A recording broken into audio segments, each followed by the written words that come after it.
Hello hi friends, అందరికీ నమస్కారం. ఇన్స్టెంట్గా 5 to 10 మినిట్స్లోనే ఈ పచ్చడి అనేది చేసుకోవచ్చు. పచ్చిమిర్చి అలాగే టమాటాతో చాలా టేస్టీగా ఉంటుంది. చూడండి ఎంత బాగుందో అసలు.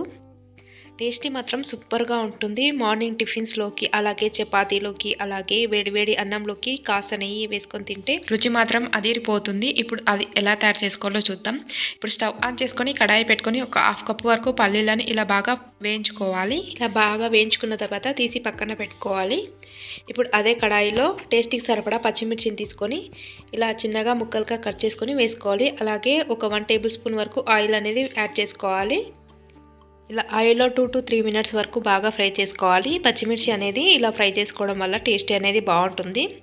ఇలా ఫ్రై చేసుకొని పక్కన పెట్టుకోవాలి. తర్వాత 4-5 టమాటాలని ఇలా చిన్నగా ముక్కలుగా కట్ చేసుకొని వేసుకోవాలి. అలాగే ఒక 1 టేబుల్ స్పూన్ వరకు ఆయిల్ అనేది యాడ్ చేసుకోవాలి.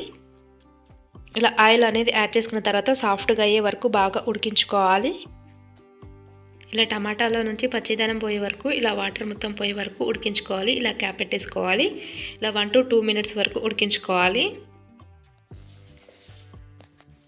చూడండి, ఇలా ఈ విధంగా ఉడికినప్పుడు 4-5 వెల్లిపాయలను వేసుకోవాలి. అలాగే హాఫ్ టీ స్పూన్ వరకు జీలకర్రను వేసుకోవాలి.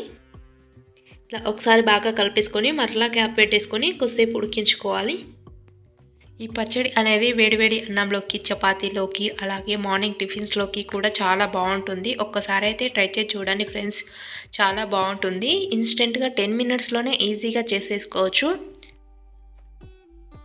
ఇలా ఉడికిన తర్వాత తీసి పక్కన పెట్టుకోవాలి. ఇప్పుడు ఒక మిక్సీ జార్ తీసుకొని మిక్సీ జార్లో మనం ముందుగా వేయించి పక్కన పెట్టుకున్న పల్లీలను యాడ్ చేసుకొని మిక్సీ పట్టుకోవాలి.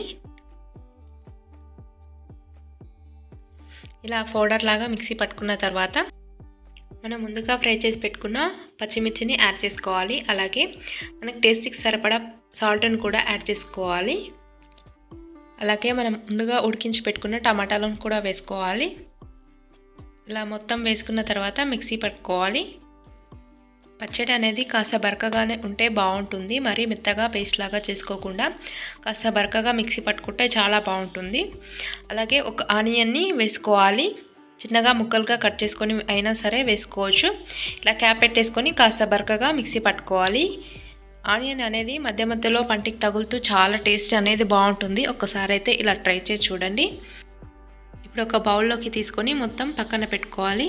ఇప్పుడు స్టవ్ ఆన్ చేసుకొని కడాయి పెట్టుకొని ఒక 2 టేబుల్ స్పూన్ వరకు ఆయిల్ అనేది యాడ్ చేసుకోవాలి. తర్వాత ఒక హాఫ్ టీ స్పూన్ వరకు జీలకర్ర అనేది యాడ్ చేసుకోవాలి. అలాగే హాఫ్ టీ స్పూన్ వరకు ఆవాలను కూడా యాడ్ చేసుకోవాలి.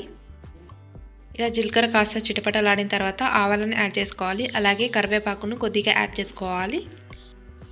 కరివేపాకు కాస్త చిటపటలాడిన తర్వాత కాస్త కలర్ అనేది చేంజ్ అయిన తర్వాత మనం పచ్చడిని ఒక బౌల్లోకి తీసి పెట్టుకున్నాం కదా, ఆ బౌల్లోకి ఈ పోపు అనేది యాడ్ చేసుకొని బాగా మొత్తం మంచిగా కలిపేసుకోవాలి.